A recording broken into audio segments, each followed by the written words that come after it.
अस्सलाम वालेकुम दोस्तों, गुड मॉर्निंग। आज हम लोग कोरोना पे बात करेंगे, वैक्सीन पे बात करेंगे। हमारे साथ है डॉक्टर अकील साहब। बोल रहा तो सबसे पहले मैं डॉक्टर अकील साहब से ये पूछना चाहूँगा कि डॉक्टर साहब ये बताएं कि हमारे हिंदुस्तान में जो वैक्सीन लग रही है वो कितने तरह की हैं। इंडिया में इस वक्त जो वैक्सीन लग रही है वो दो किस्म की वैक्सीन लग रही है। एक कोवैक्सीन है, एक कोविशील्ड है। कोवैक्सीन जो होता है वो किल्ड वायरस को मार करके और उसको फ्रेजाइल करके वैक्सीन तैयार की जाती है, जो बॉडी में जाने के बाद इन्फेक्शन तो नहीं पैदा करती है लेकिन उसके अगेंस्ट में एंटीबॉडी बन जाती है, जिससे हमें इम्यूनिटी मिलती है। और कोविशील्ड वैक्सीन जो होता है वो mRNA से बनाई जाती है, यानी वायरस का जो mRNA है जो स्पाइक प्रोटीन बनाता है उसके ज़रिए वैक्सीन तैयार की जाती है।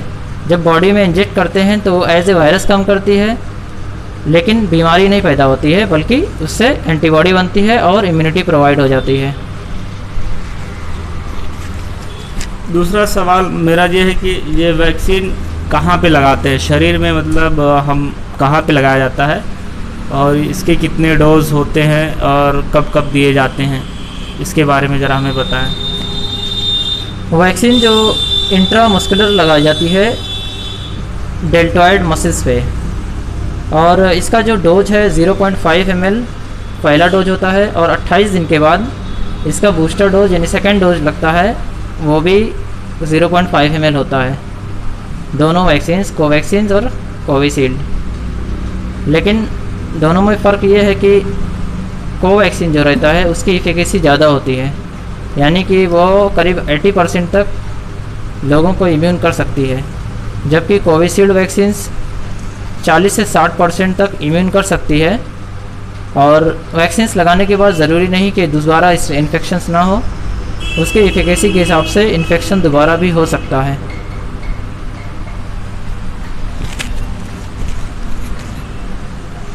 और दूसरी बात ये कि वैक्सीन बनाने वाली कंपनियों ने कुछ गाइडलाइन दिया है कि किसको वैक्सीन लगा सकते किसको नहीं, तो आप इस पे भी कुछ बताएं कि किसको वैक्सीन लग सकता है किसको नहीं लग सकता है।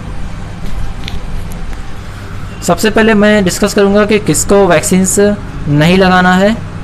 सबसे पहली चीज़, अगर किसी को एक्यूट कोरोना हुआ है तो उसको वैक्सीन्स नहीं लग सकते।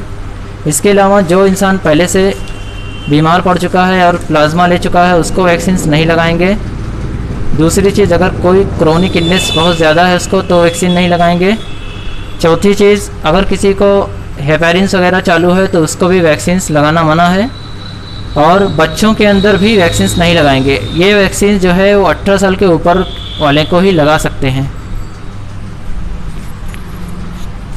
वैक्सीन लगाने के बाद में कुछ साइड इफ़ेक्ट आता है जिसके बारे में डॉक्टर साहब बताएं कुछ। वैक्सीन का जो साइड इफ़ेक्ट कंपनी ने यानी वैक्सीन बनाने वाले ने मेंशन किया है उसमें फीवर, मैलेज और फैटिक जैसे सिम्टम्स आते हैं। किसी किसी को वोमिटिंग भी होती है, लेकिन ये चूँकि थर्ड ट्रायल स्टेज में नहीं गया था, डायरेक्ट 4th स्टेज में लाया गया है इमरजेंसी के कंडीशंस में। इसकी वजह से जो बहुत सारे और साइड इफ़ेक्ट हैं जो वैक्सीन लेने के बाद ही मालूम पड़ते हैं। हमारे पास जो पेशेंट आते हैं वैक्सीन लगा के उसको ज़्यादातर फ़ीवर आ रहा है, और फीवर मतलब 10-10 दिन 15-15 दिन फीवर ही नहीं जाता है। दूसरी चीज़, किसी किसी को वोमिटिंग भी होती है और पूरी बॉडी में सीवियर पेन रहता है। तो और दूसरी चीज़, लॉस ऑफ एपेटाइट हो रहा है वैक्सीन लगाने के बाद, लोगों को भूख नहीं लग रही है, खाना नहीं खा पा रहे हैं। ये सारे साइड इफ़ेक्ट जो कंपनी ने मेंशन नहीं किया है ये वैक्सीन लगाने के बाद ही आते हैं, क्योंकि ये 3rd स्टेज पे ट्रायल नहीं किया गया था और डायरेक्ट 4th स्टेज पे यानी कॉमन पीपल पे लगाया जा रहा है, इसलिए बाकी साइड इफ़ेक्ट लगाने के बाद ही मालूम पड़ता है।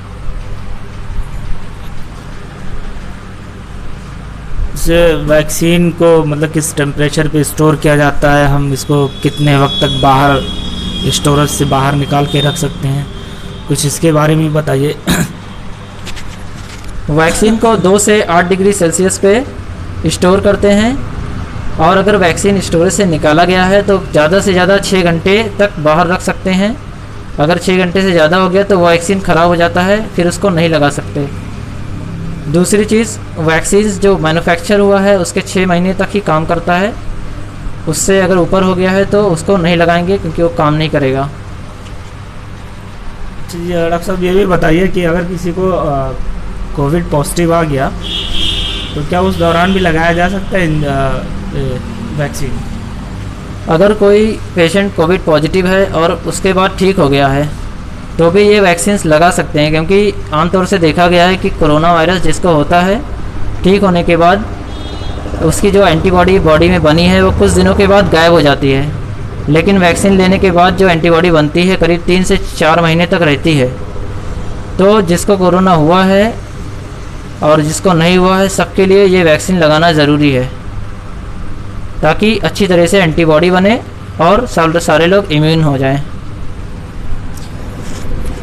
इसी के साथ डॉक्टर साहब का ये भी मैसेज है कि आप लोग 6 फीट की दूरी बना के रखें, मास्क लगाएं, हाथ को सैनिटाइज करते रहें, बहुत भीड़ भाड़ वाली जगहों पर ना जाएं। यही एक बचाव का बहुत ही अच्छा तरीका है और सब लोग अपनी ज़िंदगियों का ख्याल रखें। एक चीज़ और बताना चाहूँगा मैं कि बूस्टर डोज क्यों लगाए जाते हैं, सेकेंड डोज, क्योंकि जब प्राइमरी वैक्सीन्स लगती है तो प्रॉपर तरीके से एंटीबॉडी नहीं बन पाती है, लेकिन हमारे सेल को एक उसकी मेमोरी रहती है, यानी कि जो इम्यूनिटी हासिल करने का जो प्रोसीजर है वो पूरा, यानी जैसे कोई एंटीजन बॉडी में जाता है, मैक्रोफेज उसको मारता है, उसके बाद टी लिम्फोसाइट एक्टिवेट होता है, उसके बाद बी लिम्फोसाइट एक्टिवेट होता है, उसके बाद एंटीबॉडी बनती है।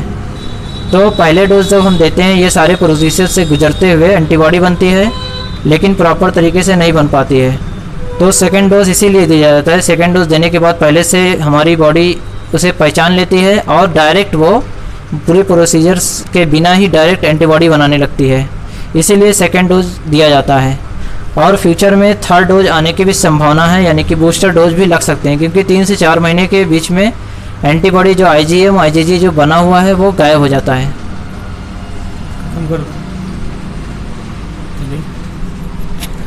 इसी के साथ बहुत बहुत शुक्रिया। आप लोग ये इन्फॉर्मेशन औरों के साथ भी शेयर करें। अल्लाह हाफिज़।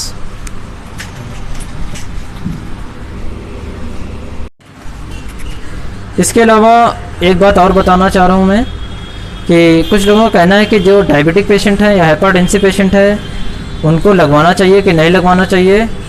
तो लगवाना चाहिए, डायबिटिक पेशेंट हो या हाइपरटेंसिव हो या क्रोनिक रीनल डिसीज़ के पेशेंट हो, सबको वैक्सीन लगाना ज़रूरी है, क्योंकि जिसको ये सब प्रॉब्लम होती है उसको उसके अंदर सीवियरिटी ज़्यादा होती है, तो उन लोगों को भी वैक्सीन लगाना ज़रूरी है।